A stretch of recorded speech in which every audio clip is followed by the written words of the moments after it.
listening to the Patriot Nation Podcast.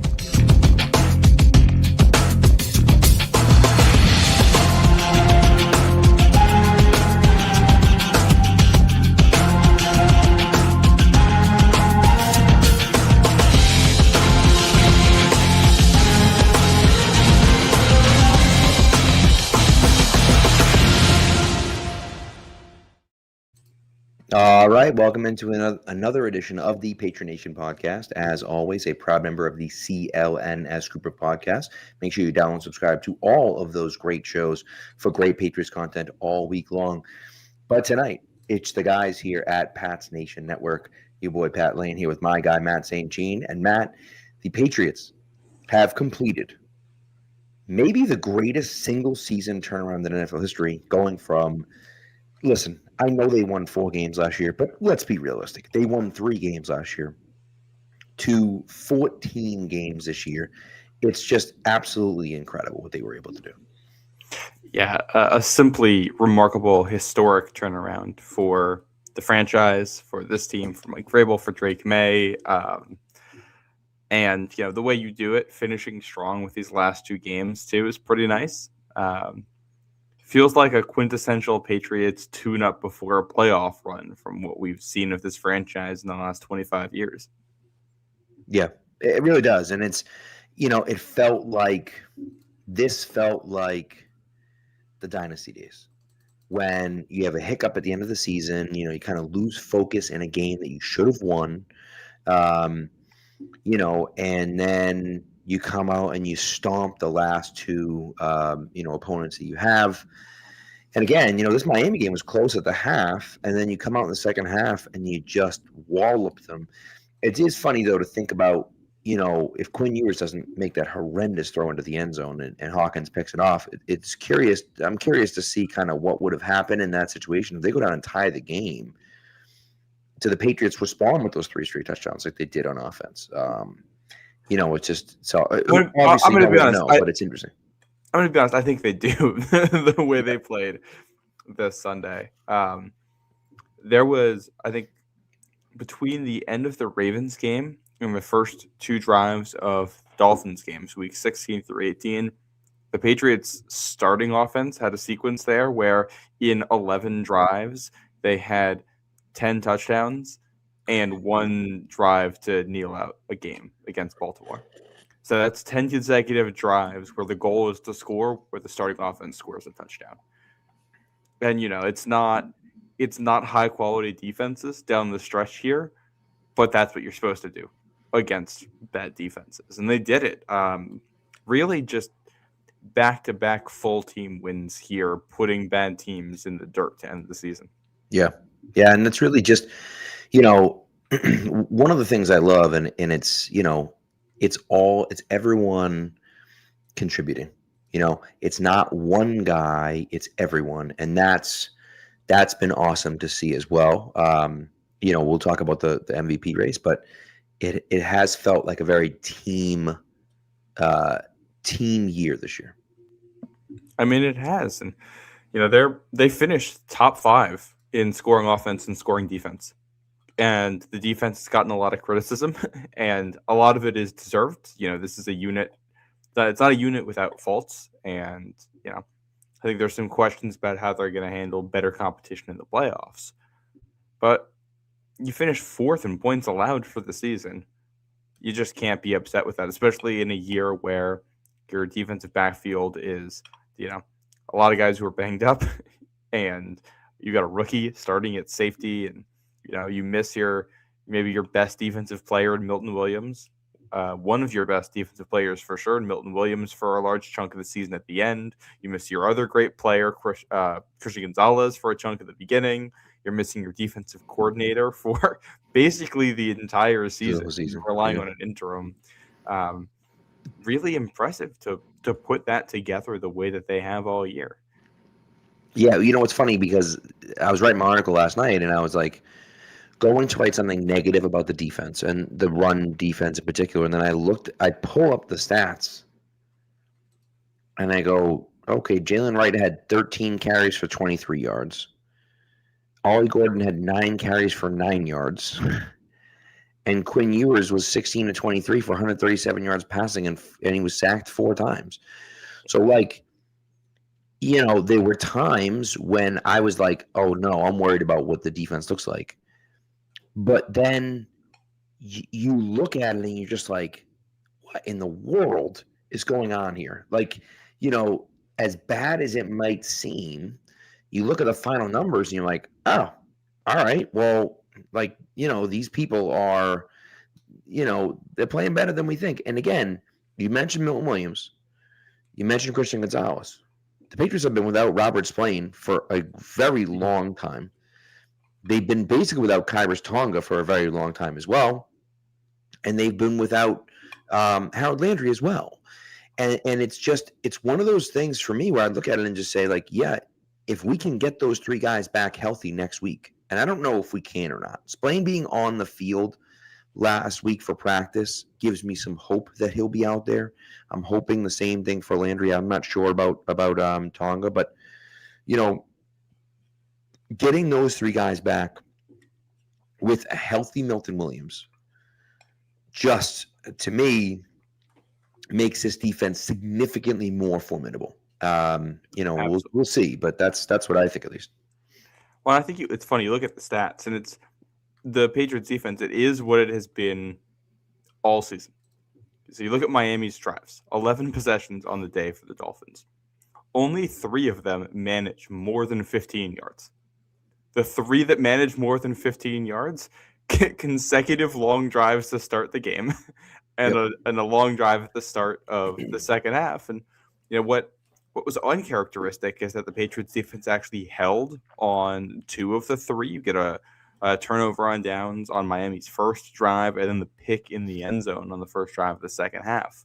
So you're able to have 2 of those long drives with no points. And the 10 points, one of them comes on a short field, and the other ones, you get the 1 touchdown drive. And they're an NFL offense with a good offensive head coach on the other side. That's fine that you're going to give up 1 touchdown drive in a game. You expect to be able to beat that.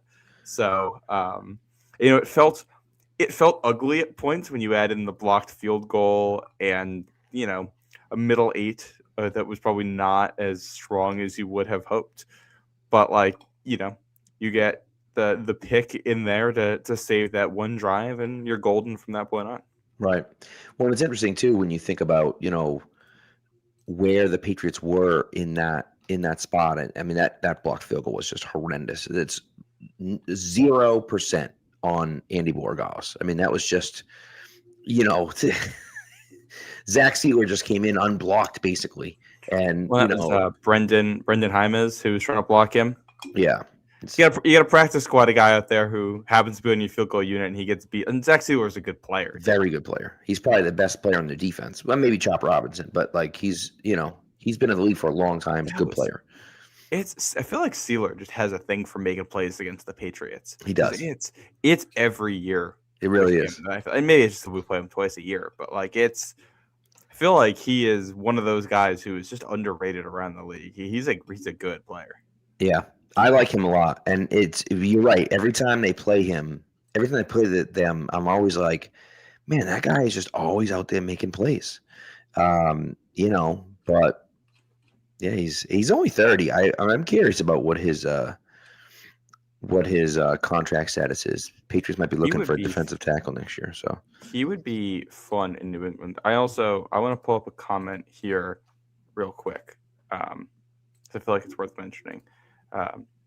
B. Gizzy says, it's the missed tackles. They make things look worse. I think it's worth bringing a data point into this because I agree. I didn't think the tackling was necessarily great this Sunday. Yeah. According to PFF, the Patriots are the 3rd best tackling team in football. According to Pro Football Reference, their advanced stats, the Patriots have the least missed tackles on defense of any team in the NFL this year. Which is weird because it doesn't feel that way, does it?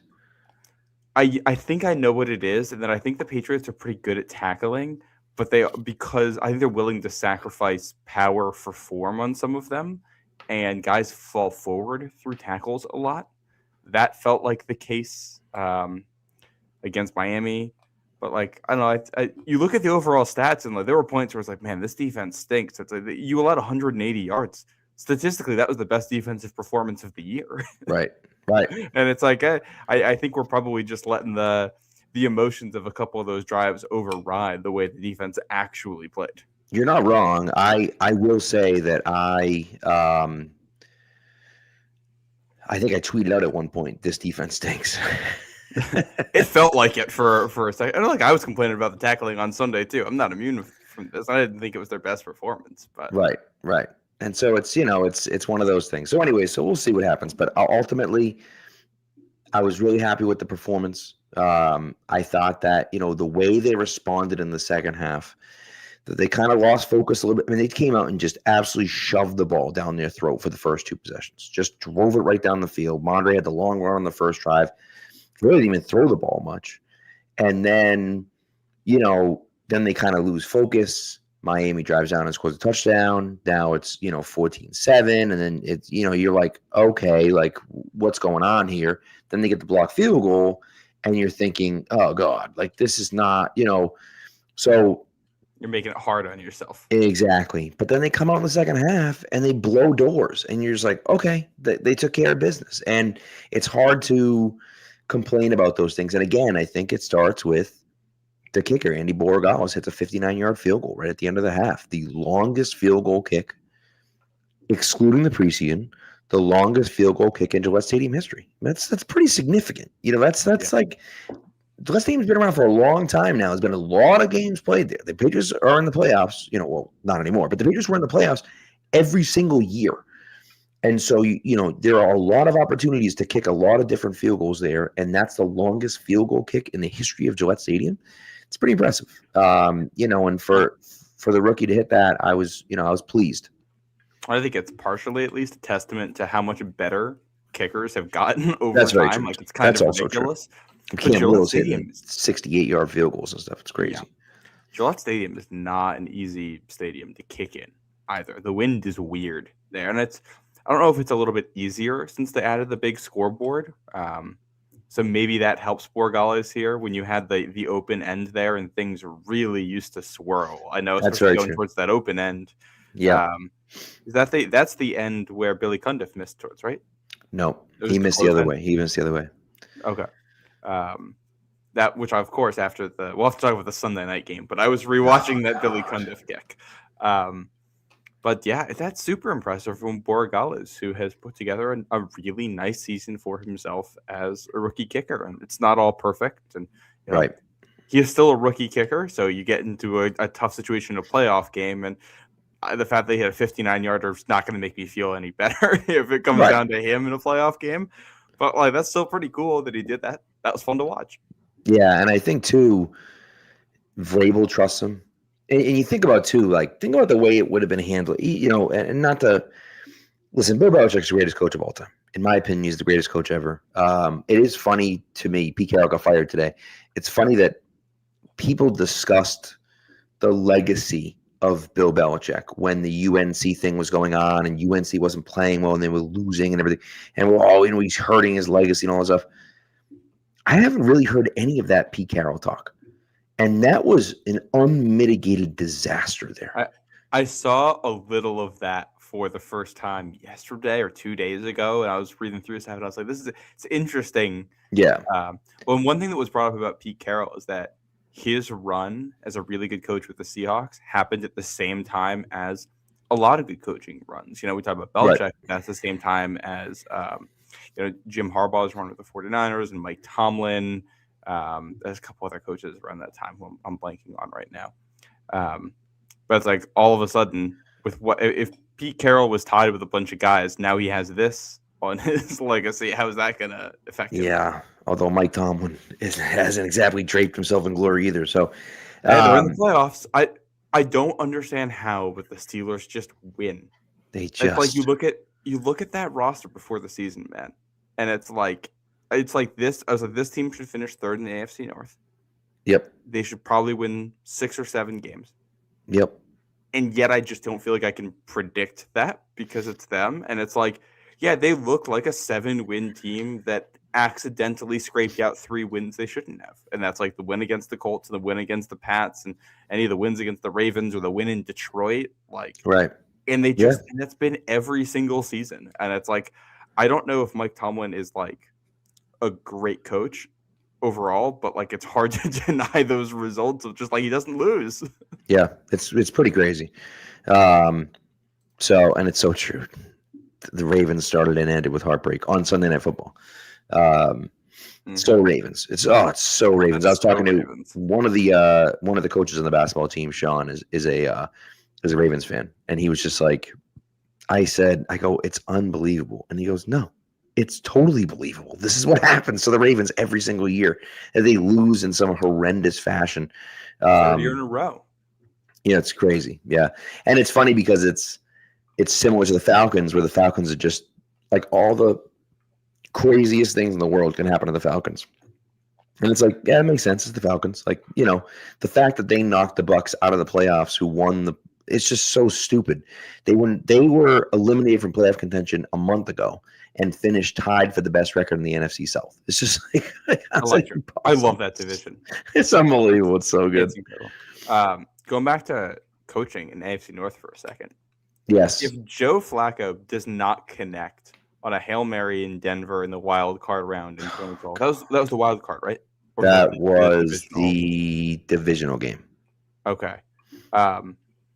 What is John Harbaugh's legacy? I know. Because if they don't do that, they don't win the Super Bowl that year. Correct. And that's his only ring. Yep.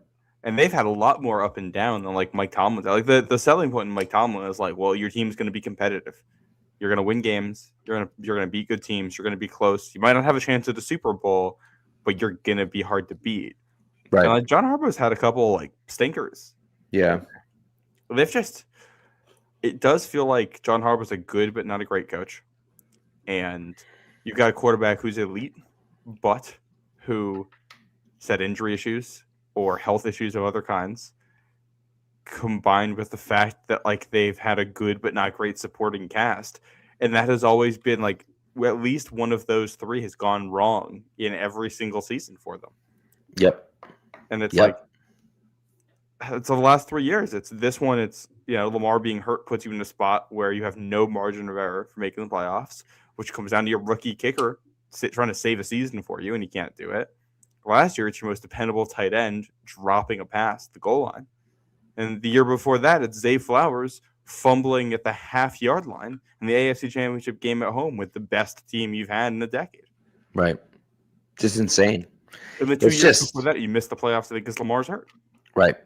Right. And it's just like, I don't know. It's so crazy. And I don't feel bad for them because I hate the Ravens, but I just wonder at what point do you say enough is enough and move on? At what point do you do that? But, I don't know. Yeah. I don't know. The whole AFC North is bizarre because like the only coach in that entire division that I was fully confident should not be coaching an NFL team in 2026 is Zach Taylor. Right. And he's guaranteed to be staying.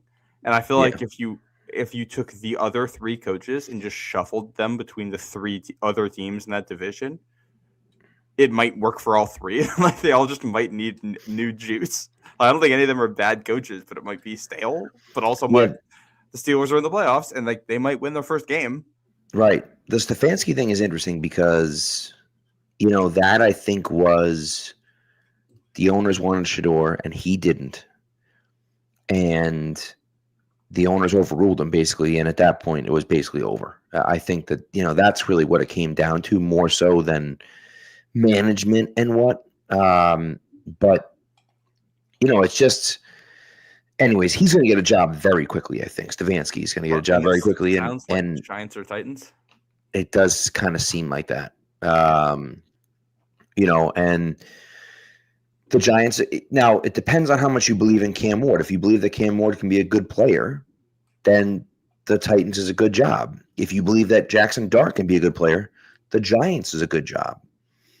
If you don't believe in either of those guys, then those are bad spots, and so you just have to ask yourself do I believe in those guys?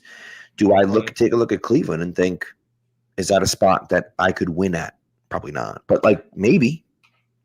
Oh, since we're just doing the coaching stuff now, I think it's like you look at it, it's like the Giants, like there's some stuff to like there, but the GM is staying, and the ownership group does not look good right now. Cleveland, we're talking about the ownership group meddling to draft a quarterback. If that's what's going on there, then that's not an appealing destination, and Cleveland's not anyway. The Falcons are probably best positioned to be a playoff team next year of any of these. They don't have a first-round pick. And you might not have a quarterback. Yeah. So there's you're inheriting a situation there, and it's probably like the job's going to be make this work. We invested a lot in this, make it work. And that's not going to be for every coach. And it's like, all right, these are not exactly ideal situations. Tennessee, they've had their ownership issues there. So like you have a young quarterback. I like Cam Ward. I think he's shown some flashes. How much do you trust ownership? And that's a big thing. It's for all the issues with the Crafts and with them, like I feel much better about where we are just because like we don't have some of those ownership situations that you see elsewhere. No, it's true, and the Falcons are interesting to me because you have Drake London, you have Bijan. You have Michael Penix, but do you trust a 26-year-old quarterback coming off his 92nd knee injury? I just don't. Like, he's torn his knees up a ton of times. And so that would concern me. He's 26 already too. And well, he'll be 26 when the season starts. He starts 26 in May, but that concerns me. Right, he's largely unproven in the NFL. He's okay. He looked okay this year. He didn't look amazing. He looked okay. That should be the most attracting place. Someone pointed out to Big Easy said that the Falcons have a good defense, which they do, and that's they have the players to have a good defense. It was just like their defense was so inconsistent this year. I mean, there are days where that pass unit looked like a top 5 pass defense in the NFL. It's just there was no consistency whatsoever. So like it's a location where I think if you're an ambitious coach, you might see this and say, I see the talent, I see what they can be. I'm going to turn this into something. It's just the flip side of that is that if you tell ownership, I can make this work, and you can't, you might never get a shot to draft the quarterback that you want to fix that. You might get 3 seasons, and they're going to say, all right, you're out of here. Right. And that's, anyways, it's a fascinating situation. Can we, and I don't know who's going to be the best. Can we call it a coaching situation that should be open and isn't? Yes. Those are my favorite New York kinds. Jets? I'm sorry. This is. I think Aaron Schatz said that if you remove special teams from the DVOA, this is like one of the 5 worst teams since they started like tracking DVOA. They had no interceptions. The previous in the modern NFL era, the previous record for low was 2. It's unbelievable. The last team to have no picks in a season was like 19 or 33. And what that hides the fact that they also only forced 4 turnovers all year, which is also a record because the previous record was 7. So it's just like you brought, like, I get you don't have you're so far away at quarterback. You're starting Brady Cook is the worst quarterback who started any time this year. Like he is bad, and you traded away your good defensive players and all that. But like you hired a defensive head coach. And you just put together one of the worst defensive performances that we have ever seen.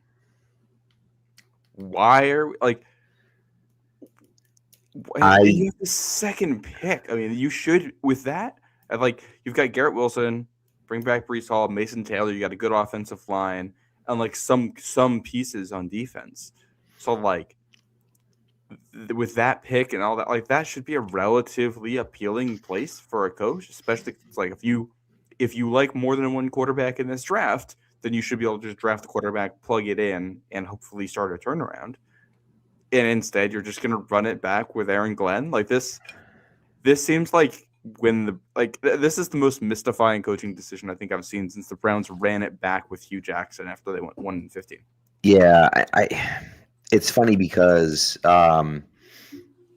the what's it called?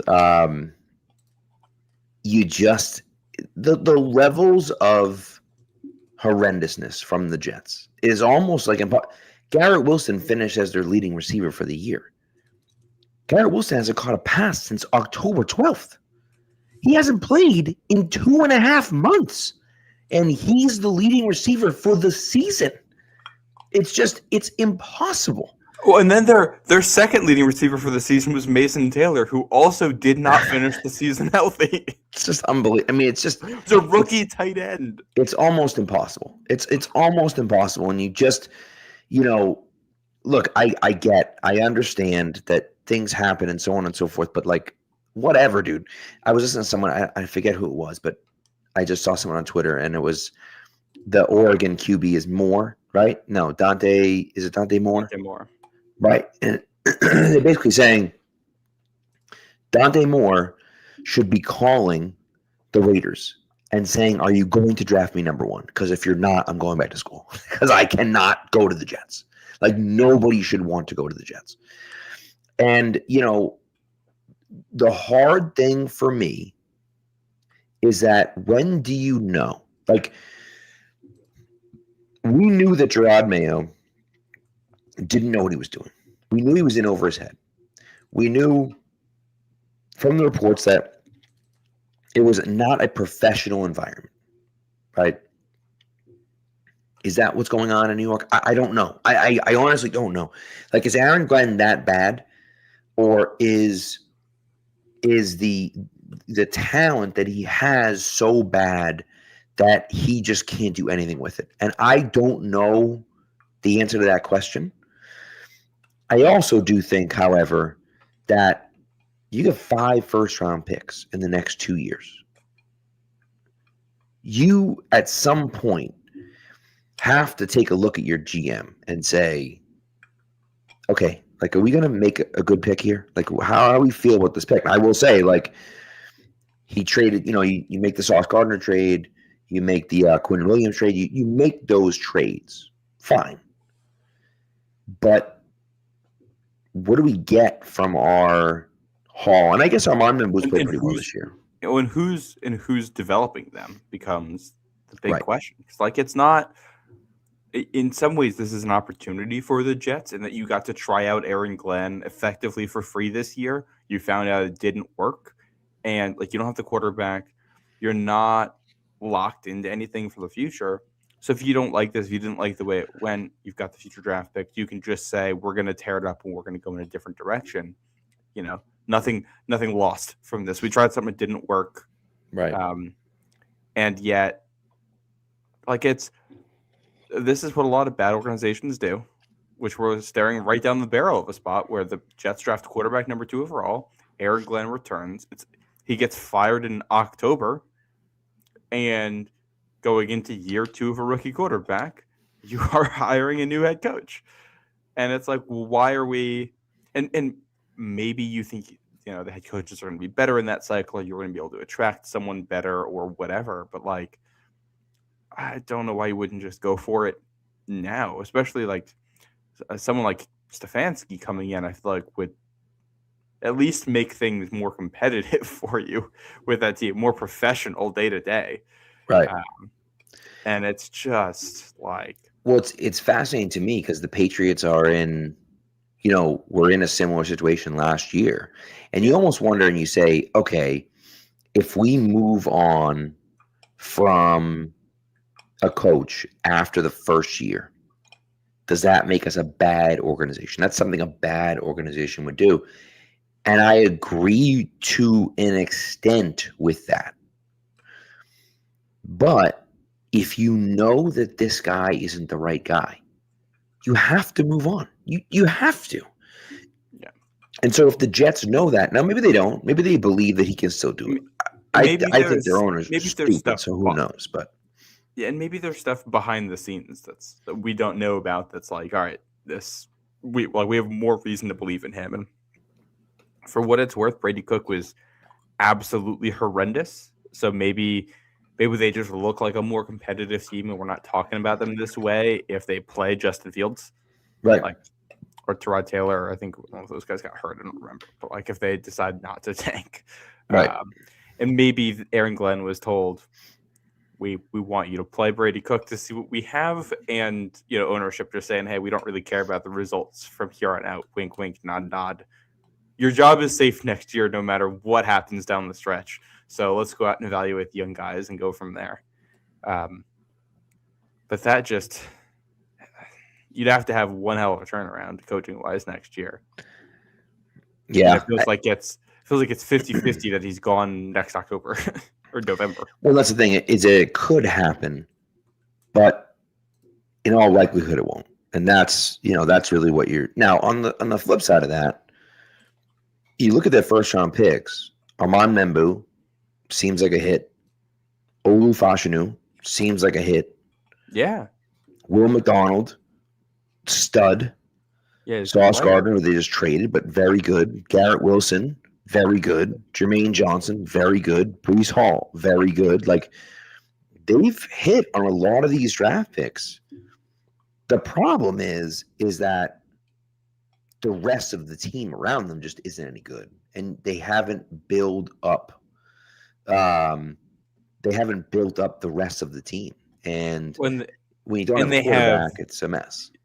Yeah, when you add that with, like, it's the kind of roster that if you put in like a young, talented rookie quarterback, could win 6 or 7 games, and by the end of the year, you're like, all right, they're building on something. They can put something together with the right moves. But you have the opposite of that quarterback, and here you are. So like that's right. The optimistic case for the Jets here is that you draft a quarterback who is at least a guy who could play like Tyler Shuck did down the stretch next year, and you feel like you're building something. But with the history of that organization, like I don't know why the Jets fans should feel any optimism that they're going to make the correct choice there. Yeah, it's interesting. It's a mess. What a mess. And you know what? It's glorious. It's glorious. I love the fact they kept Aaron Glenn. It's great. And I will continue to celebrate the Jets being terrible because the Jets are the Jets, and it's really great. And I will certainly take it for the Jets to just be in the basement every single year. And the Dolphins are an interesting case too, and we'll kind of see where it leads to from here. But Tua looks like he's going to be gone. Mike McDaniel is staying. And I will say, Mike McDaniel, offensively, the stuff that he can do, the plays that he draws up, when you have this guy going that, you get 6 guys going this way, then a guy going that way. I thought that really was impressive, considering the guys they have out there, right? I mean, they get no one out there. Yeah. But, he's a great offensive mind. Now, I don't know if he's a great quarterback, if he's a great head coach. I do know he's a great offensive mind. So is it worth keeping him for another year? I guess have him try to draft the quarterback and kind of see what happens. But you can't draft a quarterback because they won games down the stretch. So they finished, I think, 7-10, right? So like they're going to, they have like the 11th pick or something like that. And that's not enough to get a quarterback, I don't think. I think I agree with what the Dolphins are doing here. Because first of all, like Mike McDaniel didn't pick Tua. He was brought in to help develop Tua, and I think it was pretty clear that he developed Tua to be as good as he possibly could be. And then that wasn't good enough to win a Super Bowl. And now they're after that. And I think I have real questions about exactly how good Mike McDaniel is as a head coach. But like, he's top 20. Yeah. And I'm not really I'm just not going to let that guy go, especially when he's never gotten to pick his own QB. It's always been make Tua work. Yeah. So I think that's probably the right, I think you're at a spot where you're at an inflection point as an organization. You're resetting after this year.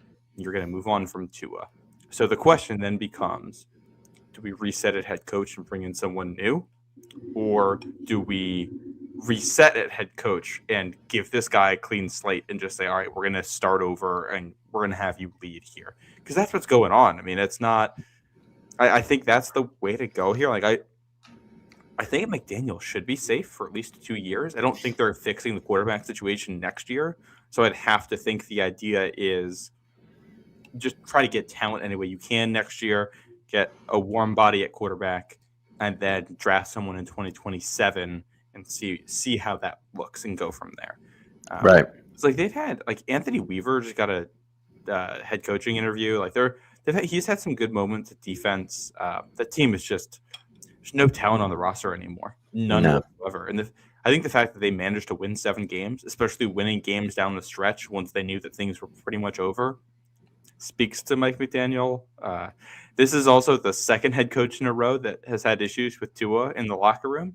And I don't know, Mike McDaniel's a pretty easy guy. If you're having issues with him in the locker room, I'm going to go ahead and guess that he's probably not the one initiating that. Yeah, you would think. You would think. So I'm going to guess that, like, I think there's a real chance. Oh, and from some of the stuff, it sounds like Tyreek may have been the cause of a lot of the culture issues, too. And I just wonder if it's like a lot of the issues we've seen in Miami have been bad culture because of the players and poor talent. And you reset on that, and you're in a decent spot, which might work. I also just had a really terrifying vision, which is the Dolphins tanking next year and getting Arch Manning and adding Arch Manning to that offense in 2027, which would be something. Yeah. The Arch Manning stuff is interesting because, I don't know. He's an interesting case. That's all. Yeah.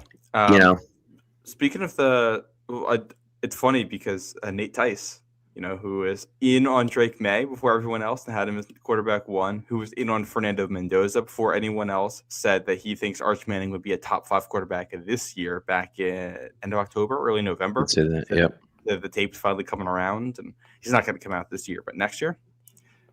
Also, speaking of the Dolphins, probably worth mentioning, Bill Barnwell had Dolphins center Aaron Brewer as his offensive lineman of the year. How about that?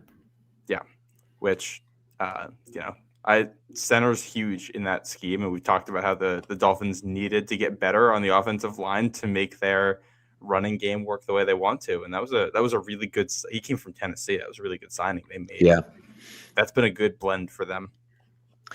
Yeah, it's really, and so we'll see ultimately what happens. But if they can climb their way back up towards the top, but the Patriots back up on the top of the AFC East again.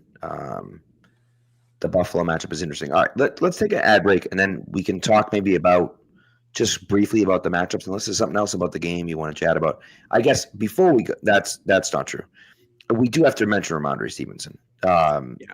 We can circle back to something here. Go ahead. Lost his dad over the summer.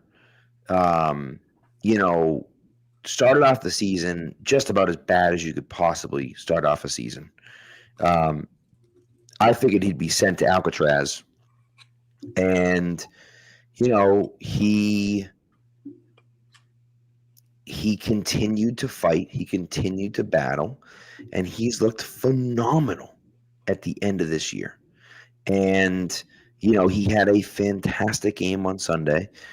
And you can't help but be happy for a guy like that. Like, he's stuck here, and Vrabel's stuck by him. And actually, it's funny we got started on all this stuff because what I was going to say about Borregales was that after what happened with Borregales, you would think that Belichick would have killed the kid's confidence, would have brought someone in to compete against him.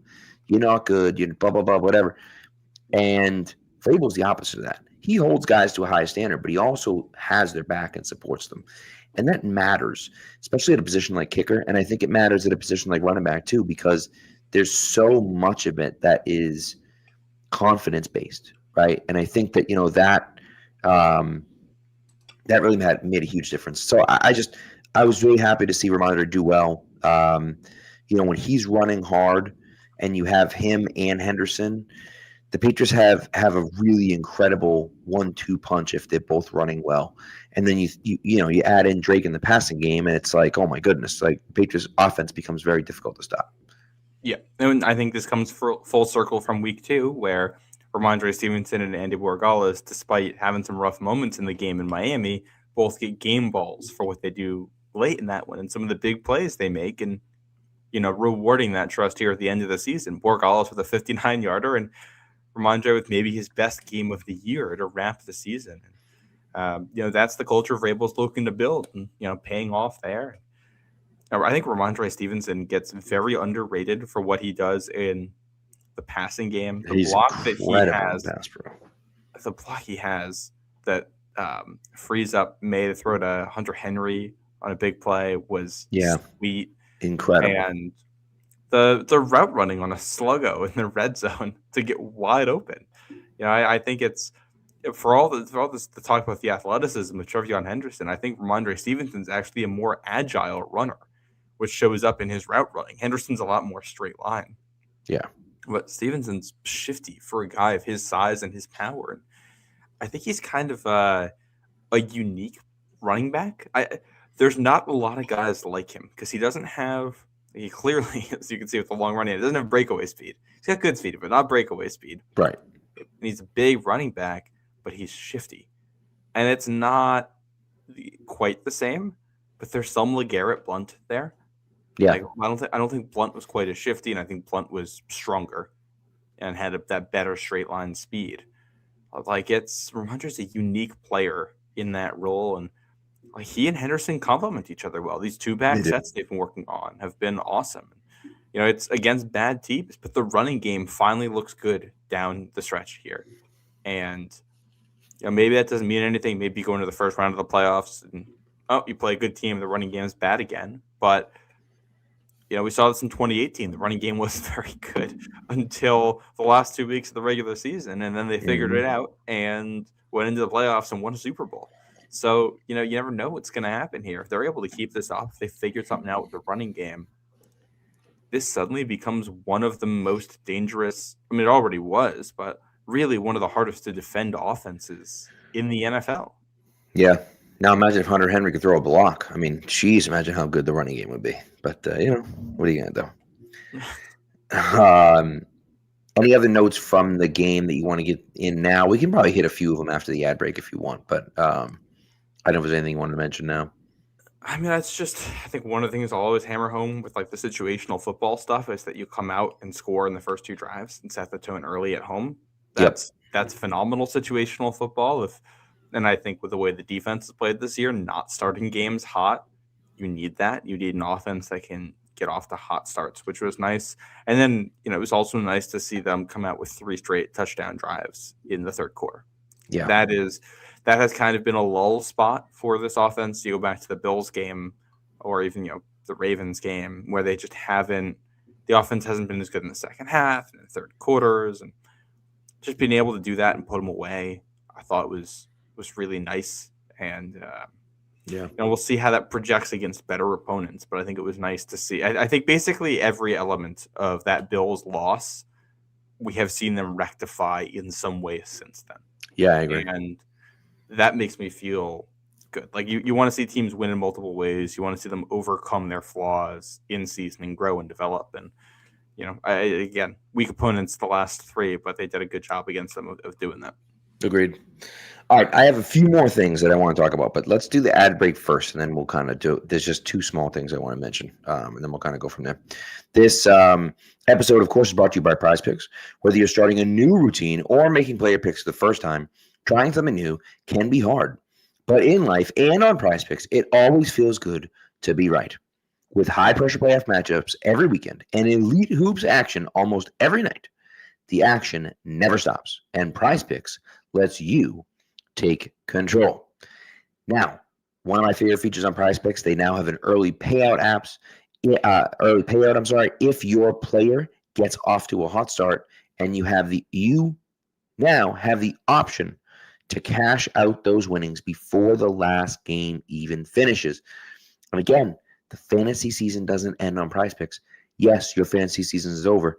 Even if your fantasy season ended before a few weeks ago, like mine did. Unfortunately, it didn't make any championship games this year, but you can still play fantasy football and fantasy sports as you go through with Prize Picks every single day. There are also new social feeds, so you can share Prize Picks with your friends and copy lineups from winners with a single click. Copy lineups you like or use them as inspiration for your own picks. You can even follow Prize Picks partners like us and or probably most likely fade our picks with just one click. So what you're going to do, download the Prize Picks app, put in the promo code CLNS. You're going to get $50 in lineups after you play your first $5 lineup. That's code CLNS on Prize Picks to get $50 in lineups after you play your first $5 lineup. Prize Picks.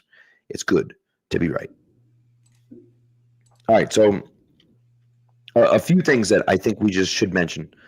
I love the fact that Mike Vrabel made it a point to get guys their incentives. They wanted Diggs to get his 30 yards, which he did. They put Hunter Henry out there with Josh Dobbs to get his 5th catch, which he did. Obviously, they have no control whether Chasen gets a sack or not, but he did get his seventh sack, which is nice. And I believe there was one other one too, and I can't remember what it was. But but guys hitting the incentives, and I think that matters. That's important, and it matters to those players. Now, listen, I do think that sometimes those guys will get, like, the team might pay it anyways. But it matters to the guys that I got it. And not only did I get it, but he wanted me to get it, and he helped me get it. And I think that matters. That makes a big difference. And so I was happy to see that. I'm sure Vrabel remembers back in his day, Belichick used to do the same thing with his players back when they were good, that he would try to get them those incentives at the end of the year, and that matters. And I think it's also nice, like, the players played well enough to take advantage of those opportunities too. That Correct. always helps. Yeah. Nice to wrap it up there. Correct. And then 11 rookies, all 11 rookie draft picks on the roster on Sunday, including, well, in addition to 3 undrafted rookies, so 14 rookies on the roster on Sunday. Pretty incredible. Just pretty incredible, the fact that you're able to, have 14, and of course Jared Wilson wasn't starting, but you have 14, rookies on the active roster, on the 53 man. I think someone's on injured 53 man reserve, roster, right? I think it was. I think someone is. Unless they put Wilson on injured reserve, I don't. Josh Farmer's on IR. That's who it is. Oh, they put Farmer. Okay, but either way, right? Either way, they're all on here, the team, right? Yeah. And not on the practice squad, like actually here, because Kobe Minor got signed to the active roster. So just the level of the fact that they hit on so many of those picks. And, Will Campbell's been a solid left tackle. Trayvon Henderson is, he may not win Rookie of the Year, but he scored 10 touchdowns and had 1,100, total yards. He, Kyle Williams was an impact player for you at times. Craig Woodson played the most snaps out of anyone on defense this year. Like, you got contributions all over that draft. And they deserve some credit for standing pat at the deadline and trusting those young guys. Elijah Ponder had 4 sacks, in the second half of the year, and came along. The guys I was going to mention. One we talked about when they drafted Braden Swinson, wanting to draft a guy who could be designated pass rusher, who could come into his own down the back half of the season and fill a need for you. And it didn't end up being Braden Swinson who played that role. It's been Elijah Ponder, and it doesn't really matter how you get there. You just got to get there. So really happy to see Ponder starting to come into his own, and 4 sacks on the season. I think that's about what Chason had last year. At 4 or 5 with the Raiders, 5.5 maybe. So something like that. Yeah. Get into that neighborhood is nice, and he's earned some opportunities. And, edge still a need going forward, but for this playoff run, that's helpful. And to have that depth is always nice. Yeah, agreed. And then one last thing, Christian Gonzalez. This is PFF, so I take it with a grain of salt whether you believe that these statistics are correct or not. But according to PFF, on 76 targets, he allowed 35 catches for 357 yards and 1 touchdown. Here's what impressed me the most. Now, first of all, he had 57 tackles and 19 stops. Like, that's pretty impressive from him in the run game. I thought he was physical in the run game this year. I was impressed with his physicality. Of course, he started a hit that ended up forcing a fumble, but it was a nice hit that allowed the next guy to come in and knock that ball out. He allowed 69 yards of yak yards for the season on 35 catches. That's an average of 2 yak yards per catch. That is outrageous. That's outrageous. That means if my guy catches the ball, he's essentially going down immediately. And that impresses me with him. And they're running a zone, which I know isn't really his strong suit. I get that. But the way that he attacks the football when it comes and the way that he stops those receivers as soon as they catch it makes a big difference. And I just think that, he's gotten a lot of hate from a lot of different people this year. Maybe not hate. It may not necessarily be true, but people don't think he's as good as he is. And I think he's really good.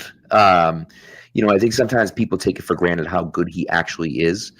Yeah. If you get linebackers and safeties that can actually cover next year, I think you see some more man coverage. And then that's when I think you see him really shut some people down next year. I agree. And I also thought, like we mentioned, the team righting some wrongs from that Bills loss. That I did not think was Christian Gonzalez's best day. He's looked excellent since. Yeah. Which is really, I think, if you want to have a down spot on the defense, I think really the only one is Carlton Davis. I thought had a rough day, and it's been a rough season for him. Yeah, not as good as expected, and that's always a risk when you're signing a third contract cornerback. Some these guys, it's kind of like what do you call it? Bullpen, like relievers in baseball. Like guys go from being really good to not good seemingly randomly, and then will sometimes bounce back, and they're just year to year they're highly volatile. So. Not working out as well as you would hope with Davis this year.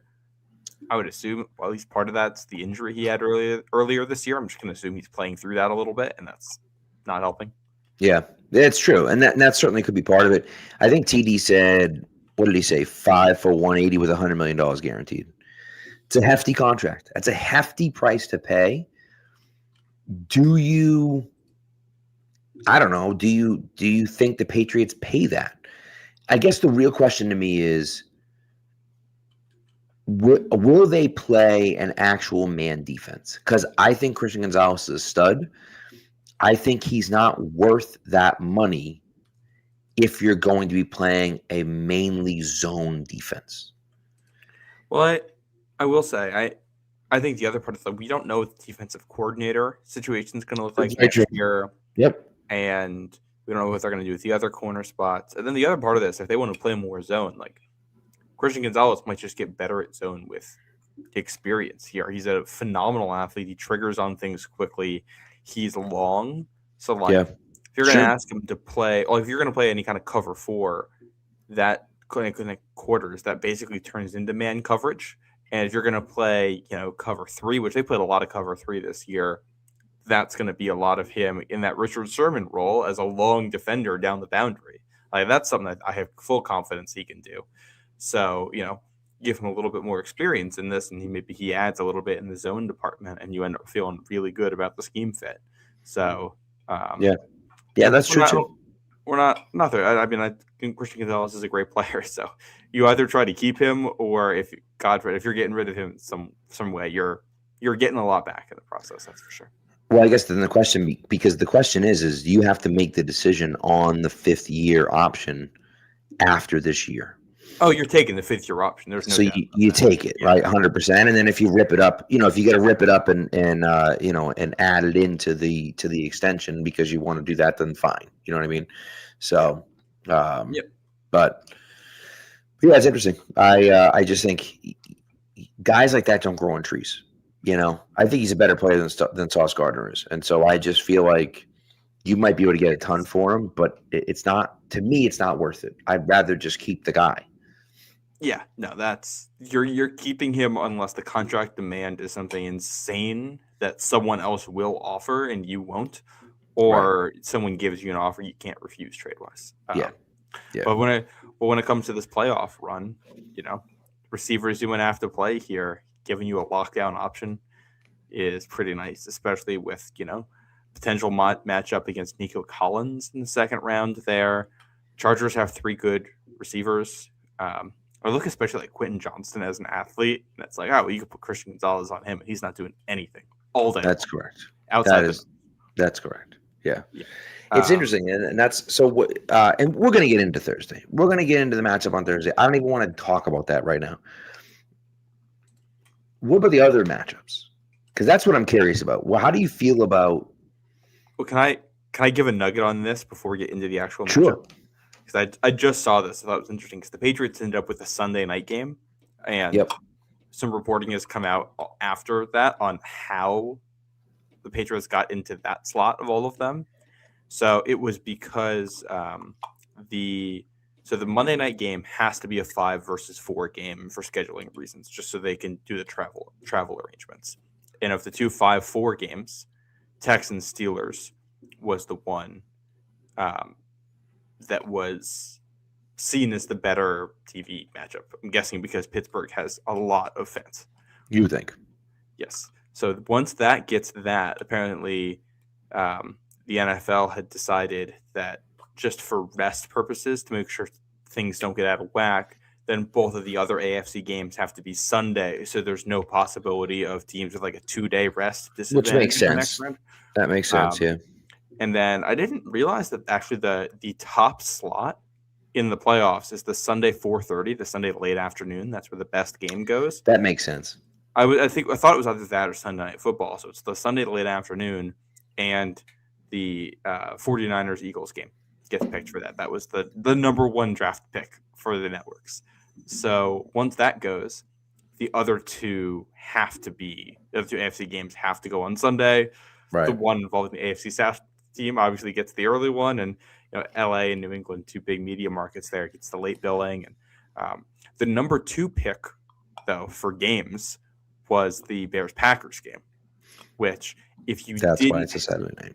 Yeah, so if you didn't have to worry about the rest stuff, or if the NFC 5-4 game was on Monday instead of the AFC, the Patriots probably end up in that Saturday night slot, which the Saturday night slot is one they've lived in now for a long time. Patriots have played in that game a number of times. So I would have liked that significantly more than the Sunday night game. Give me an extra day of rest before I have to go into work, but that's okay. What are you gonna do? Yep. And on the Patriots might know their potential divisional round of matchup before kickoff. So that is true. Well, they will. Not potentially, they will, because that's not true. You idiot. Never mind. Forget I said that. Well, they'll know if they're playing either Jacksonville or the winner of the 4th. Or the winner of the right. Yeah. Which also going forward, because if the Bills beat the Jaguars, then the Patriots are guaranteed a Sunday game in the divisional round, because the Monday night they'll play the winner of the Monday night game, and that will have to be on the Sunday. That's not going to be on Saturday. So it might be back-to-back Sundays. It might be all Sundays actually for the Patriots on this. That's unfortunate. So I'm rooting for the Jaguars. Well, I was rooting for the Jaguars anyways, but I was already rooting for the Jags. Now I'm really rooting for the Jags because I have. So I don't know if I talked about this on the show, but I had 2 scheduling conflicts the first 2 weekends of the playoffs. I had my daughter is in what they call it senior districts, but it's a chorus thing that you have to audition for. It's pretty prestigious, and she got in as a freshman, which is pretty cool. She was auditioning against juniors and seniors and everything else, and she got in as a freshman, which is awesome. That performance is Saturday at 1:30. in New Bedford, which is an hour and a half away from Foxborough. So I was like, please God, don't let it be 4:30 on Saturday, because I'll be screwed if that's the case. So it wasn't, obviously, so we're good there. Next Sunday, the 18th, I'm coaching a basketball game that starts at 1 o'clock at New Bedford High School, the same flipping place, an hour and a half away from Foxborough. At 1 o'clock is the game time. So if the Patriots end up playing that 4-5 team, I'm just praying for the 4:30 slot instead of the 1 o'clock spot, because if it's 1 o'clock, I'm going to miss the game. So the slot, I believe, 3:30 and 6, right? 3 and 6:30, I think. 3 and 6:30. So that's doable. 3 o'clock is doable. And if it isn't, I can be a good friend and take these tickets. Yeah, right. I might have to miss like the first, whatever, but someone drop me off or something. So, But yeah. but All right. Matchups. Should we just pick the games real quick? yeah, Other than the let's Patriots just ones? pick them. Let's just pick them super quick because I don't want to spend a ton of time on it, and I'm Yeah. sure we'll probably talk about it a little bit more, kind of as we go. But let's just start with Saturday. Saturday 4:30 game. Rams Carolina. Carolina's plus 10.5. I think it's pretty easily Rams, right? Like I just think Carolina already beat the Rams in Carolina, but I don't know. Everything about this screams Rams win and cover, except for the fact that the Rams played in this very game and lost it already. Right.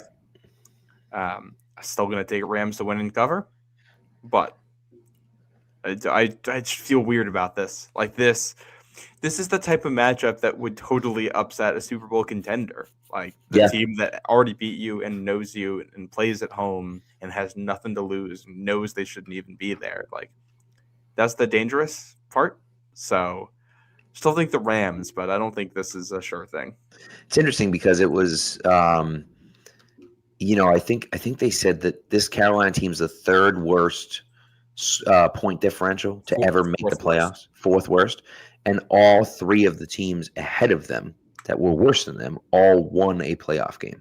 And so it is just kind of interesting to think about, like, Carolina gets in and literally backs into the playoffs, right? Because they lose the last week of the season and only get in because Atlanta wins. And so, I have a really hard time picking Carolina. I do think there's a chance they cover, maybe. But I actually would feel better about this. I actually think I'd feel better about this if Carolina hadn't already played them. Because Carolina played them and won, I don't think that Carolina is going to beat them again. They could, but I find it very hard to believe that Carolina beats them again. I think, again, it's kind of funny. It's like I almost feel like if they had played them and lost the first time, I almost would feel better about this game for Carolina. But the fact that they won last time just says to me, like, the Rams already know, like, they beat us already. Like, we can lose this game very easily. We got to lock in and play. And so I think the Rams win this game. I tend to agree. Saturday night. Green Bay, Chicago. Chicago right now is minus 1.5, although that minus 1.5 is like plus 100. So it's really kind of almost like a pick'em game, more so than it is anything else. I actually think Chicago wins. Green Bay is a lot of fun, but Chicago has been turning the ball over at an obscene rate. Their defense has been getting so many turnovers, it's outrageous. And I think if Chicago can force a few turnovers from Green Bay, and the way Caleb Williams is playing right now, I think that they can win that game. And kind of get their monkey off the back a little bit. I mean, just imagine, like, Chicago is finally good again, and then you play Green Bay, and this is the exact situation I didn't want to be in as a Patriots fan playing the Bills. You're in this exact same situation with the Bears playing the Packers, and I just think the catharsis of beating the Packers in this situation is awesome. And so I'm rooting for the Bears to win. We'll see what happens, but that's what I'm rooting for. I do think the Bears win. They have not impressed to end the regular season here for the most part, but the Packers have been even less impressive. And the Packers have lost 4 in a row. And I just don't like. They have so many injuries, and I think this is a Packers team that probably should have the 2 seed and should be a top contender to go to the Super Bowl, but they're just too injured. Yeah, and I mean, with how they have played down the stretch here, their last win came by intercepting Caleb Williams at home to beat the Bears like a month ago. Yeah, they haven't done anything lately, and part of that's them resting guys, and part of I think they said very close loss to the Bears. But I think they said the Bears' last win is against the Packers, and the Packers' last win is against the Bears. Yep. This is just foolish, But the way that Packers defense got ran through by Derrick Henry in that game, that to me is like, I just the Bears want to establish the run. So yeah, and I think the Bears win. I think it'll be close, but I think this will be the the biggest score gap of any of the matchups between these two this year, just kind Yeah. of by default. I think you're right. All right, 1:00 game on Sunday, Buffalo at Jacksonville. So it's difficult for me because I feel like Jacksonville is for real. I feel like their defense is really good, and I feel like Trevor Lawrence this last month of the season is playing. If Trevor Lawrence had played this way for 3/4 of the season, he'd be the MVP. He's been incredible. But I still don't know if I can trust them. Then again, the Bills, I don't know if I trust the Bills either, but I think I picked the Bills, but I don't know. This is a tough one because I just feel like Jacksonville feels like that team. Every year, I feel like there's a team that kind of, quote unquote, comes out of nowhere and surprises everyone. I think that could be Jacksonville. I think they could legitimately be in the Super Bowl this year. I really do. I think they're that talented of a football team. I just think that Buffalo, I don't know. I don't know. Whatever. I'm going Jacksonville, but I don't feel good about it. I think I'm going to take the Bills. I think Jacksonville's fair. I think, there's a decent chance that whoever wins this game comes out of the AFC. I think both these teams are capable of it. Yeah. I think the matchup for me, this Jaguars defense is first in rushing yards allowed, fifth in yards per attempt allowed. And the Bills are going to want to run the football, James Cook, especially on the road. This Bills defense also, I don't think, has been as good away from home as they've been at home. It's that is concerning for me. The Bills have just not been as good of a road team this year as a home team, period. Right. And the Jaguars are hot. That said, I have a hard time picking against Josh Allen here. Right. He's really good, and things just always seem to go wrong for the Jaguars. Yeah. It does feel that way. I will say. No, but you know what? I am going to pick Jacksonville here. You know why? I decided this on Sunday, actually, before anything else. And I'll give you my I think this is very close. Look at the Bills kicking situation, and then look at the Jaguars kicking situation. It's a fair point. If you are telling me this game is going to be close, I am taking Jacksonville all the way there. Yeah. Especially because they don't need to drive very far to be in field goal range. It's a great point. Kick the 68-yard field goal. And it's going to be good weather Sunday afternoon. 60 degrees in Jacksonville. So 67 degrees, Nikhil. So love that. I think if you're the Patriots, you want Buffalo to win this one because I think that is your best chance of hosting an AFC Championship game. I think Buffalo so too. Going to Denver and beating them. I think Jacksonville wins. Yeah. Yeah, and then it has to come here. And then the Patriots have to play them, assuming they win. Patriots have to play them. Yeah. San Fran and Philly. I feel like Philadelphia should win this game. Yeah. I feel like this should be a Philadelphia win. However, you beat the Bills by 1 point. You don't complete a pass in the second half. Right? I don't know. They lost 3 in a row to the Cowboys, Bears, and Chargers. The Eagles have been up and down all year. I want to pick the Eagles. But, then you also see what happened to San Fran this week against Seattle. And, I don't know. I think probably I pick Philadelphia to win. And I pick San Francisco to cover the 4.5 points. It's probably my play here. I think it's going to be close the whole game. And I think Philly pulls it out by 1 or 2 points. Yeah, I think the Eagles take this. I just think this is a rough matchup for San Francisco. What their offense does well, I think the Eagles have a good defense to try to stop it. And this Eagles offense has not been good, especially down the stretch. The 49ers defense is horrendous and is a liability. And this is the one team where it's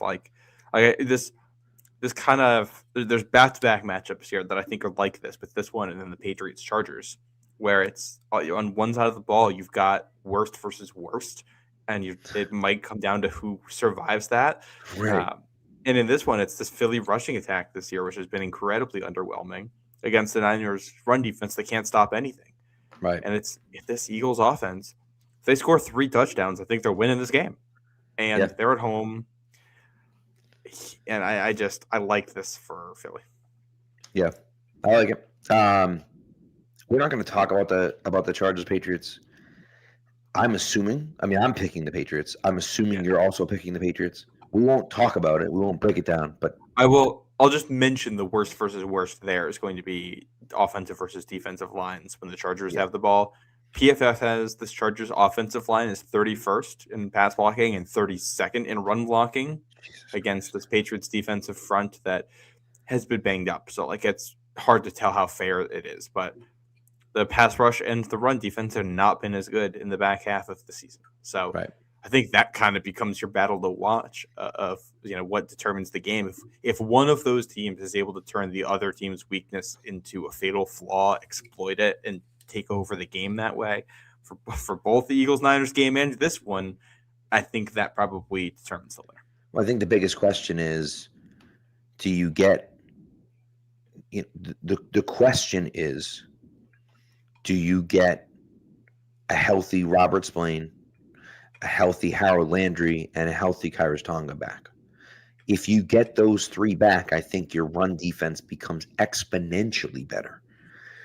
And if that's the case, especially Spillane, if that's the case, that makes a huge difference for the Patriots. And I don't know whether that's going to be the case or not. But if those 3 guys can play and are close to what they were at the middle, during the middle of the season, I think that could really tip the scales to the Patriots. And then when the Chargers are trying to throw the ball too, Herbert's a very good quarterback. He's a great quarterback, and that receiving core is good. Rondé Gadsden's been a good tight end, and you got 3 receivers who can punish you in 3 different ways.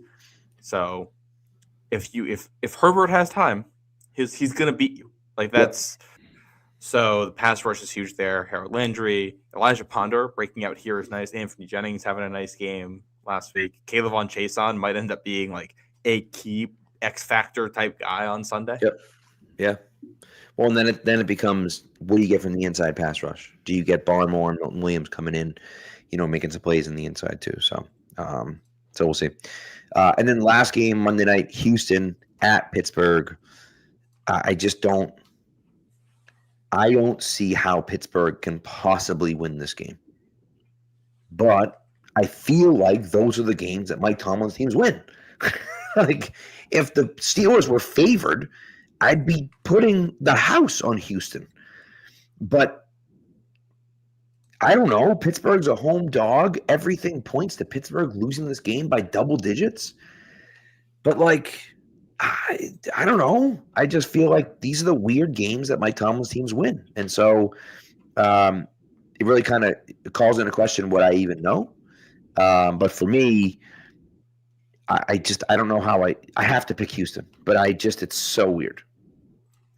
This matchup is fascinating to me because Aaron Rodgers' whole thing, his what he brings to the table at this point is that he knows what you're going to do, and he will custom design a play at the line of scrimmage to beat what you're going to do because he's going to figure it out. That's the idea here with this offense.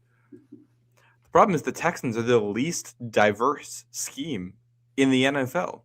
They just roll the ball out there and say, beat us. They don't do anything exotic on defense, really. They just say, we're better than you. So I'm just so curious how those two things match up here because they're not trying to fool Aaron Rodgers. They don't care if Aaron Rodgers knows what they're doing. They're saying we're going to beat it anyway. But historically, I feel like those are the types of games where quarterbacks who are good with their mind end up winning. So, and Houston's defense is so much better than the skill guys that the Steelers can put out there. Darnell Washington's hurt, so the running game isn't there. If the Steelers can run the ball, I think we're going to have a good game. Yeah. But the other thing here is that we don't think the Steelers are good, and yet they've inexplicably won games because Like, they'll force turnovers. Yep. And CJ Stroud is one of the worst quarterbacks in the AFC playoff field. Mm-hmm. And this is not a great Texans offensive line, even though it has played better. There's a world where Houston goes in and wins this 31-10. There's also a world where things get bogged down just like they did for the Ravens, and Stroud throws a pick or two, or Woody Marks fumbles, or, Right. somebody fumbles, and Steelers get a short field and get a touchdown, and all of a sudden it's a 13-10 game in the fourth quarter, and we're all sitting around like, well, Aaron Rodgers only needs one drive, and they're into the next round. Right. It's true. So I'm going to take the Steelers. It's crazy. This should be a low-scoring game between two defensive teams, and this is the best possible matchup the Steelers could have gotten in the first round. I agree. I do agree, which is so weird to think because everyone's like, "Oh my God, the Texans are the team to beat in the AFC," and they just might be. But it's a perfect matchup for Pittsburgh. You're totally right. And for the Patriots, just imagine this scenario. Just imagine this scenario, if you will, for a second. The Bills win on Sunday. The Patriots win on Sunday. Obviously, this is irrelevant if the Patriots don't win. The Bills win on Sunday. The Patriots win on Sunday. The Steelers win on Monday night. The Patriots host the Pittsburgh Steelers on the following weekend, and probably the Sunday night game, if I had to guess. Probably the Sunday night game, which would be fantastic for me. I just don't see a world where the Pittsburgh Steelers come into Gillette and win in Gillette again. I can't imagine it. So you're talking about the Patriots in the AFC Championship, and are they hosting the Bills in the AFC Championship? I can't. I'm getting ahead of myself because we got to get to the Chargers first. But it's just that's the path. That's the path. Yeah, that's the best case scenario I think you could draw up here. Right. The flip side of that is that then if the Jaguars win, Patriots-Jaguars is a very difficult game. Sure especially the Jaguars team just beat the Bills. And now the Steelers are going a mile high where you don't think they're going to have a chance. Correct. Yeah. Yep. So we'll see what happens there. And then in the NFC, which we have the Eagles winning. The Eagles winning. The Eagles, the Rams, and the Bears. And the Bears, yeah. So then you have Eagles at Bears, Rams at Seahawks. Yeah. And Rams Seahawks again. Rams Seahawks feels like a de facto NFC championship game there. Yeah, yeah. It's interesting. It's really it's a fascinating it's gonna be a fascinating playoff. I'm excited about it. And what's great about it is the Patriots can't play the Bills until the AFC Championship game. So regardless of what happens next weekend, they can't get there until the AFC Championship game. And so I like that. So we'll see. That's nice. And you got 2 out of 3 chance here of playing a team that either won the AFC North or the Texans, which as far as teams go in the second round, divisional round of the playoffs, you'll take that. Right. Yep. Yes, you will. So we'll see. But anyways, that's all I got. You got anything else, Matt, before we go? I'm sure we're missing something, but yeah, we'll catch up on things on Thursday night if we need to. I know Drake May setting the Patriots' single-season franchise record for completion percentage. Well, I mean, in fairness, the Patriots haven't ever had any good receiver, any good quarterback, so it's not a great feat or anything like that. It's I'm just so over the MVP discussion. Like even Brady picking Stafford. No, it's just it's come on now. Like Drake May has, third or fourth most yards passing, plus all 400 yards rushing. Got 30-something touchdowns. He's leading the NFL in yards per attempt and leading the NFL in completion percentage with a roster people did not think was good at the start of this year and winning a lot of games with it. The only thing that should beat that for MVP is a historic quarterback season. Right. Stafford threw for 50 touchdowns. I'm willing to give it to Stafford, but this isn't a who threw the most touchdowns award. It's a who was the most valuable to their team award. And I think you can make an argument that Matthew Stafford, relative to expectations at the position, isn't even the most valuable player in that passing attack. It's Puka Nacua. Right. Well, that's, and I think, so a few things go into that, right? Drake May was first in the NFL in completion percentage, yards per attempt, EPA per dropback, pass EPA, QBR, and passer rating. Sixth highest in NFL history. Sixth highest completion percentage in NFL history, which is ridiculous. From a quarterback who, like, the concern was one of the concerns from critics was his accuracy. Correct. So 72% completion percentage. The next closest player was Mac Jones at 69.6, who played, 7 games? Yeah. Yards per attempt was 8.9. Second closest was Sam Darnold at 8.5. EPA per dropback was plus 0.25. Next closest was Jordan Love with plus 0.20. His pass EPA was plus 151.2. The next closest was Matthew Stafford with plus 123.3. It's 30 points higher, for God's sakes. His QBR was 77.7. Next closest was Brock Purdy, who again played half the season at 73.1. And his passer rating was 113.5. Next closest was Stafford with 109.2. It's not about, like, the thing for me is that he's just first in everything. Every single thing that you look at. And it was so funny that, I was watching something on Twitter. I don't know who said it, but they were saying, stats guys are like, yeah, it's made by a country mile. Film guys are like, it's May, but it's close. And then TV analysts are like, oh, my good buddy Matt's had such a great year, man. He's got to get MVP. And it's just like, there's no argument for Matthew Stafford other than the fact that he's been a great quarterback for a long time, and he threw a lot of touchdown passes. That's it. It's silly. Well, and it's like the best argument, I think, for him statistically is probably volume. Like, he threw it 100 more times than May did this year. But to me, that's fully offset by the fact, like, when you include May's rushing yards, he has more yards on the season than Stafford does. So, yeah, like, he didn't need as many attempts to do what you did. That means he was better than you at it. Right. That's what that means with a worse supporting cast. Like, if that's not what the MVP is, then I'm lost here. Well, and here's what happened, right? Let me tell you what happened. Yesterday, Drake May throws for 191 yards and a touchdown. Okay? He was the favorite going into yesterday. He throws for 191 yards and 1 touchdown. Matthew Stafford throws for 259 and 4 touchdowns. Fine, right? Stafford had touchdown passes of 2 yards, 21 yards, 22 yards, and 1 yard. Okay, fine. 2 inside the red zone. The Patriots had a franchise-tying 4 rushing touchdowns. One of those touchdowns was a 35-yard touchdown run. One of them was 5 yards. One of them was 2 yards, and one of them was 2 yards. Now, let's just say for a second that Drake May throws those 3 touchdown passes instead of the Patriots running them in. Drake May finishes the game 17 for 21 for exactly 200 yards and 4 touchdowns. Does he then win the MVP because of that? And why do we care about that? Like, because they're running the ball on the goal line instead of throwing it for a touchdown? It's just like, if that's what we're talking about, and that's the argument, what are we even talking about? It's stupid.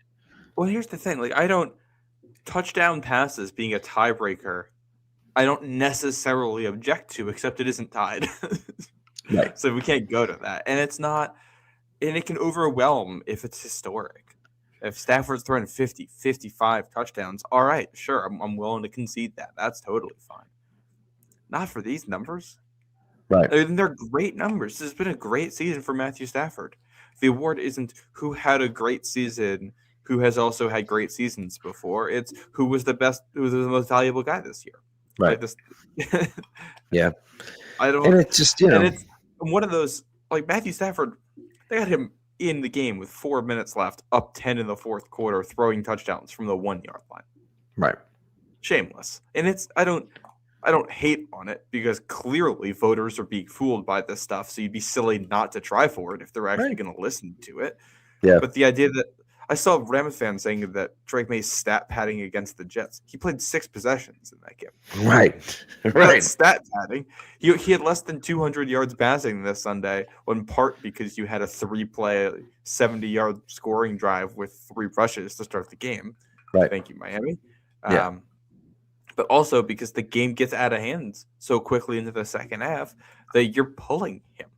Like, you shouldn't be punishing him for running up. Like, the one of the biggest differences between Stafford and May's performances there is that the Patriots played better early and the starters came out, and the Rams were in a close game until the fourth quarter, so the starters had to stay in. Right. Right. And that's Even ultimately, it's just silly. And so, again, I don't really care. Like, obviously, I want Drake May to win MVP. It really doesn't matter to me whether he wins MVP or not. I do think that what's funny to me is the people that say it's just because he played the schedule he played. And it's silly. I saw something that said there have been 49 quarterbacks to win MVP. 49 in NFL history. Drake May would be the one and only quarterback to win MVP without a single Pro Bowler on offense with it. That stuff matters. Like, you can talk about the schedule all you want, and that's fine, right? And as Greg Olsen said, you're not playing – one's not playing the SEC, the other one's playing the Sun Belt. Like, that's not how it works. You're all playing the NFL, right? If you want to see the schedule, well, then look at their common opponents and see what it looks like that way. Because guess what? Drake May played better against their common opponents. So, like, it's that type of stuff where it's just like, all right, what are we even talking about here? Like, why? I just feel like people are contorting themselves into pretzels to make this argument for Matthew Stafford when it's really not that difficult. I will say it does bother me if he doesn't win it, because, like, what's the point of these awards if we're not actually rewarding what's happening on the field in that season? Right. And when you go back, like, when you look back in 10 years, you're going to forget all the narratives and you're just going to say who won the award. And they're going to say, oh, Matt Stafford. Right. And, like, Drake May played better than Matthew Stafford. So when we're looking back in 10 years and talking about this, we should be talking about that. Like, the fact that Brady didn't win over Aaron Rodgers that year, he was in Tampa, still bothers me. And it's like he should have won in 2016 if he doesn't get suspended, which brings down his numbers. Like, the fact that someone like Tom Brady only goes down with 3 MVPs. Like, you want to know the real reason why Lamar didn't win the MVP last year? It's because the voters looked at it and said, we can't give him as many MVPs as Tom Brady has with what he's done, which is a dumb reason. But, like, that's the reasoning that's propping up this entire system. Right. Like, it's like it should be the guy who played the best that season. Right. And that is Drake May this year. Yeah. And what's funny is that Brady has more Super Bowl MVPs than actual MVPs. And it doesn't necessarily surprise you, but it's also still kind of like, how did he not win more MVPs? Like, you're totally right about the Rodgers thing. Like, the Rodgers winning it that year is lunacy. Yeah. There's absolutely no argument for it. Brady led the league in passing yards, passing touchdowns, passing first downs, yards per game, obviously. Right.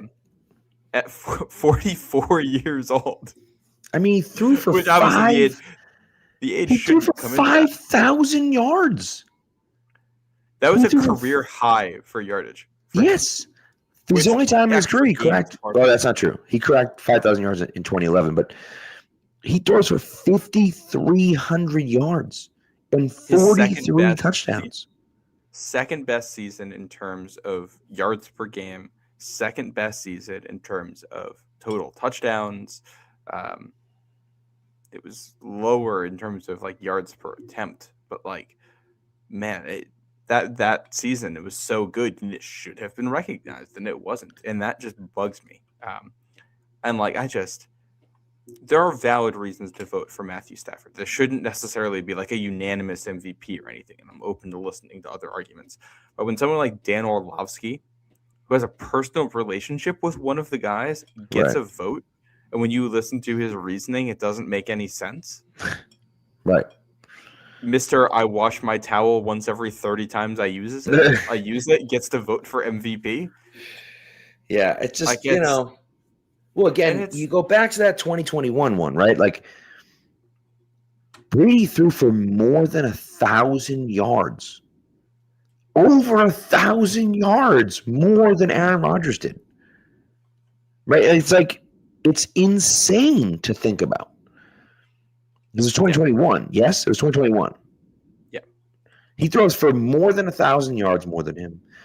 He throws for 6 more touchdowns. Now, he also throws 8 more interceptions, but like, so what? It's just, it's insanity that that's even considered, when you talk about like what matters. And you've seen Rodgers play drop off a cliff since then. And it's just so frustrating. Yeah. Anyways, it's one of those things, and it has nothing to do with this one, but it should, because just pick the right guy, and the right guy is Drake May. It's really that simple, like, because it's not that close. Like, again, we're talking about Brady having 6 more touchdown passes and 1,200 more yards passing. 1,200 more yards passing. Stafford has what? 350 more yards passing. And when you combine the rushing yards, Drake May has more total yards than he does. So, like, we're not even talking about a big. The only thing he has is total touchdowns. This is the equivalent to giving MVP award in baseball the guy with the most home runs, even though someone else was an all-around better player. Right. And yeah, and the other thing too, like the consistency that May have. How many games did he have with 100 passer rating or better? I think it was 13. all but 4. Yeah, 13. Again, Yeah. franchise record. The level of consistency that you are seeing, the fact that Drake May is just delivers the ball that accurately, that consistently, game over game, and avoids mistakes. It's crazy. Right. So yeah, and I believe Stafford had 12 passing touchdowns of 1 or 2 yards this year. If you combine May's rushing touchdowns with his passing touchdowns, that puts him one above him, I think. And again, I don't know where if you take away the 1 yard touchdowns. So I don't know if May had a 1 yard, had a few 1 yard touchdowns. I don't know that for sure. But that's the it's like, it's close.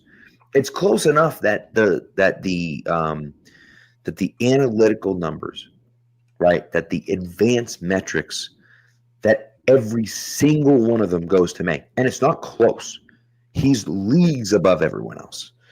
Yeah, it's it's just one of those things. It's my favorite is Greg Thompson, who is we've had him on here before. He's cover one guy, and he just basically he just tweets out every now and again like Drake May deserves MVP and won the MVP, but F the Patriots, he shouldn't win it anyways. He's just I just don't want to win. Which is great. Well, I'm cool with that. I think that's the real thing, is that people are really upset that we're good again, and they don't want to admit that we have another MVP level quarterback. Right. I think that's the real bias at play here, combined with the fact that Stafford's a likable guy and he's played at a high level this year, and for the story you want to give it to him, but that shouldn't be about how it is. Put it this way: if that's how it is, then May has earned a sympathy MVP at some other point in his career, and I will be waiting on that. Right. Yeah. And the day, maybe when he's 40 years old and he has a good season, I'm going to be out there as his strongest soldier saying, hey, well, he was only the second best quarterback this year, but you guys gave it to the second best over him when he was a kid. So, yeah, owed to him now. Yep. So silly. I have one last thing before we log off, by the way. Yes. Only that I have this next to me here. I've been to one Patriots playoff game in my lifetime, and I'm so glad that I get to reuse this week. Hey, look at that. Beat LA. I love it. That'll be hanging up in my apartment all week long. That's so good. So good. I love it. When do they announce the MVP? That's Well, I think it's Super Bowl, I think right? it's like the week before the Super Bowl. Yeah. Yeah. So we're gonna have all of this. See, the funniest way this can go is for one or both. Not as a Patriots fan, if you're a neutral fan, is for one or both of the MVP quarterbacks to totally flame out in the playoffs and then win the award. I know. It's like, oh wow, Matthew Stafford's season ended 3 weeks ago because he threw 3 picks at Carolina. Oh yeah, here's your MVP. Right. Well, that's the funny part about it. You know what I mean? Now, the other one that's interesting to me is the offensive rookie of the year discussion, which is Ted McMillan versus Travion Henderson is really all it is. Ted finished with 70 receptions, over 1,000 yards, and 7 touchdowns. It's pretty damn good. Had 122 targets. Like, they threw him just basically he was the only receiver on the team that could do anything. Henderson, on the other hand, finished with 900 yards rushing, 9 touchdowns, and he also finished with He also finished with 35 catches for 221 yards and a receiving touchdown. So he finishes with more touchdowns, 10 touchdowns, and more all-purpose yards as well, right? He led the Patriots in all-purpose yards this year. Yeah, or not all-purpose. Well, yards, yes, large scrimmage yards, right? So 1132. That's a guy for me where you look at it and say he did actually lead all-purpose as well because he returned kicks. Oh, because he was returning kicks too. That's true too. Yeah. So, but he's a guy that didn't play a lot at the beginning of the year, and really kind of turned in his opportunities. Ted McMillan had a really good season. But I don't know, Henderson made a little push there at the end. And so I was hoping if Henderson had Ramondre's game on Sunday, he wins the award. And so I don't know if he did enough. He did score 2 touchdowns. I don't know if he did enough to win, but we'll see. It's a fascinating one. And of course, Coach of the Year is the other one that's, could go to Vrabel, could go to Liam Cohen, it could go to Kyle Shanahan, it could go to Mike McDaniel, it could go to, Ben Johnson, it could go to any of those guys. And I think all of those guys are deserving, of the award. I think if I had to give my votes, I'd go May MVP. I'm still a little undecided on Offensive Player of the Year because I think credibly, I mean, it could go to Matthew Stafford if you wanted to do that. It could go to Puka. It could go to JSN. It could go to CMC. Bill Barnwell's column today, he had I totally missed this. Trey McBride had 132 catches. Outrageous year this year. Yeah. Like you could give Offensive Player of the Year to one of 5 different players in the NFC West. So whoever you like out there, I would give Offensive Player of the Year to. I'd lean towards Jackson Smith and Jigba. I think Puka's production was better, but the drop off with JSN compared to everyone else, he's getting more attention. Yeah, and he drove that offense. And then Coach of the Year, I think I'd go Mike McDonald. What they did in Seattle this year, and that defense is incredible, and it's clear that they had an organizational vision over multiple years here and executed it, culminating in this. And I think that deserves being rewarded. Yeah, he was fantastic, and JSN was just otherworldly. For a while there, it looked like it was going to be Jonathan Taylor. He tailed off, of course, at the end of the year, and but it's really fascinating to kind of see where these guys all end up, and I think they're all deserving. Like, that's offensive player of the year is really difficult. That's a difficult one. And old man mom mentions CMC. He's had almost close to 1,000 rushing and receiving yards together each. Which is just outrageous. Didn't hit it. Came close, but didn't hit it. If he had hit that, I think he probably wins, just because of how absurd that is. But the way it finished, he may not win it. But my goodness, he had a heck of a year as well. And so, it's hard to kind of pick the guy that you think is going to be the best necessarily, but I just think, McCaffrey, 1,200 yards rushing, 102 receptions for 924 yards. Like, he had an outrageous season as well. But that's the thing the effect on what defenses could do against San Francisco, I think, was massive too. Yeah, that's the other part of it, right? You see the impact that he has on the team. So, yeah. But anyways, all right, let's get the heck out of here. It's late. A nice short show on a Monday night. I know, Jesus Christ. Well, at least we started early, so we're ending, around the normal time. Earlier, yeah. So, all right. Well, thanks everyone for tuning in. We appreciate it. We'll be there Thursday night, talking about more specifically. We're going to dive into that Patriots-Chargers matchup. In the meantime, be good to each other and go Pats.